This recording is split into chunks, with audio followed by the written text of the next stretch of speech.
নিকি গালরানি একজন অভিনেত্রী, মডেল এবং ফ্যাশন ডিজাইনার, যিনি মূলত তামিল এবং মালায়ালম চলচ্চিত্রে অভিনয় করেন। তার সাথে তিনি কিছু কন্নড় এবং তেলুগু ভাষার চলচ্চিত্রেও কাজ করেছেন। নিকি গালরানি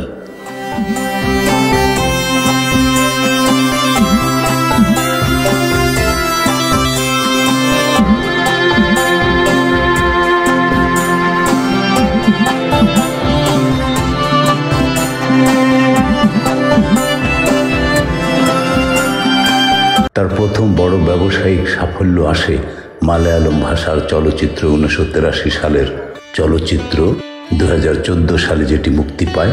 এরপর তার ভেল্লিমুঙ্গা 2014 এবং তামিল ভাষার ভৌতিক চলচ্চিত্র ডার্লিং 2015, দুটি চলচ্চিত্রই বড় ব্যবসায়িক সাফল্য পায়। এরপর মিডিয়া গালরানিকে তামিল সিনেমার ডার্লিং নামে অভিহিত করতে থাকে। তিনি প্রধান অভিনেত্রী হিসেবে দক্ষিণী চলচ্চিত্রে তার কর্মজীবন গড়ে তোলেন এবং তিনি কিছু পুরস্কারও অর্জন করেন। কোচি টাইম তাদের 25 পোস্ট ডিজারেবল উম্যান 2015 এর তালিকায় গালরানিকে 5ম স্থানে জায়গা দিয়েছিলেন। 2016 সালে ম্যাক এফে ইন্টেল সিকিউরিটি গালরানিকে তামিল সিনেমায় সবথেকে বেশি খোঁজা অভিনেত্রী হিসেবে গণ্য করেন।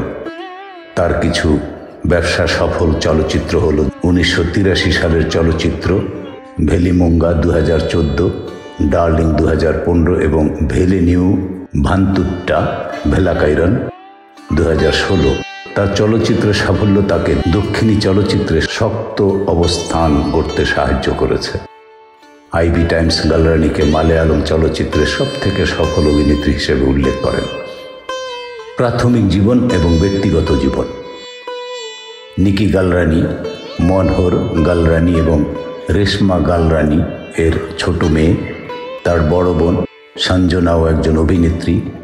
নিকি গালরানি বিশপ কটন গার্লস স্কুল থেকে পিইউসি সম্পূর্ণ করেন এবং এরপর ফ্যাশন ডিজাইনিং কোর্স করেন। তিনি এরপর মডেলিং শুরু করেন এবং কিছু বিজ্ঞাপনেও কাজ করেন। কর্মজীবন। নিকি 2014 সালে 1983 চলচ্চিত্রের মাধ্যমে চলচ্চিত্র জগতে প্রবেশ করেন। এটি একটি ক্রিয়াধর্মী চলচ্চিত্র। তিনি এই চলচ্চিত্রে মঞ্জুলা সাসিধারন চলচ্চিত্রে অভিনয় করেন। তিনি এই চলচ্চিত্রের জন্য ফিল্মফেয়ার পুরস্কার, সীমা পুরস্কার এবং ভনিতা পুরস্কার অর্জন করেন। বেস্ট ডেবিউটেন্ট অ্যাক্ট্রেস বিভাগে চলচ্চিত্রটি ব্যবসা সফল হিসেবে গণ্য হয়। আত্মপ্রকাশ এবং সাফল্য। গালরানি অভিনয় জগতে আত্মপ্রকাশ করেন আগস্ট 2013 সালে তামিল চলচ্চিত্রে পাইয়া এর মাধ্যমে। এর 3 দিন পর তিনি নতুন প্রজেক্টের সাথে যুক্ত হন। তার প্রথম মুক্তিপ্রাপ্ত তামিল সিনেমা আগা ভারাইনাম না কাক্কা চলচ্চিত্রে। এর কিছু সপ্তাহ পর তিনি তার প্রথম মালায়ালম চলচ্চিত্র 1983-তে যুক্ত হন। 2013 সালে তার মুক্তিপ্রাপ্ত শেষ চলচ্চিত্র এবং তার প্রথম ব্যবসা সফল চলচ্চিত্র হল 1983। এই চলচ্চিত্রে তিনি মঞ্জুলা চরিত্রে অভিনয় করেন, যে একজন গ্রাম্য মেয়ে। চলচ্চিত্রটি চলচ্চিত্র সমালোচকদের মন জয় করে নেন এবং ব্যবসা সফল হিসেবে প্রকাশ পায়। এই চলচ্চিত্রে অভিনয়ের জন্য তিনি Filmfare best female debut south পুরস্কার অর্জন করে নেন। টলিউডে আত্মপ্রকাশ এবং পরিচিতি।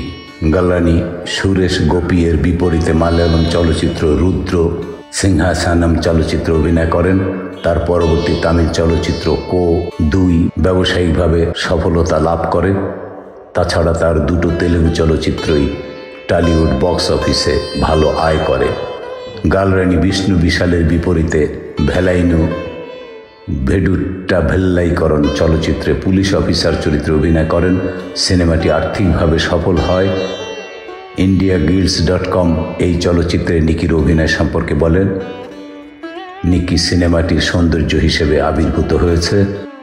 তার আগামী তামিল চলচ্চিত্র জিবি প্রকাশ কুমারের বিপরীতে কাডুভাল ইরুকায়ান কুমারু চলচ্চিত্র। 2017 সালে নিকি রাঘব লরেন্সের বিপরীতে মোট্টা শিবা কেট্টা শিবা চলচ্চিত্রে অভিনয় করেছেন। তার সাথে তিনি মালায়ালম চলচ্চিত্র টিম 5 এবং কালালাপ্পু 2-এও অভিনয় করেছেন। বন্ধুরা, নিকি গালরানির বৈবাহিক অবস্থা সম্পর্কে কোনো তথ্য পাওয়া যায়নি। এজন্য জানানো গেল না। নিকি গালরানি জন্ম ৩রা জানুয়ারি ১৯৯৩ সাল, Bengaluru, Karnataka. Bishop cotton girls school থেকে লেখাপড়া করেছেন। চলচ্চিত্র অভিনেত্রী এবং মডেল। কর্মজীবন ২০১৪ সাল থেকে বর্তমান। আত্মীয় বড় বোন সঞ্জনাও একজন অভিনেত্রী। এই ছিল নিকি গালরানির সংক্ষিপ্ত জীবনী। ধন্যবাদ।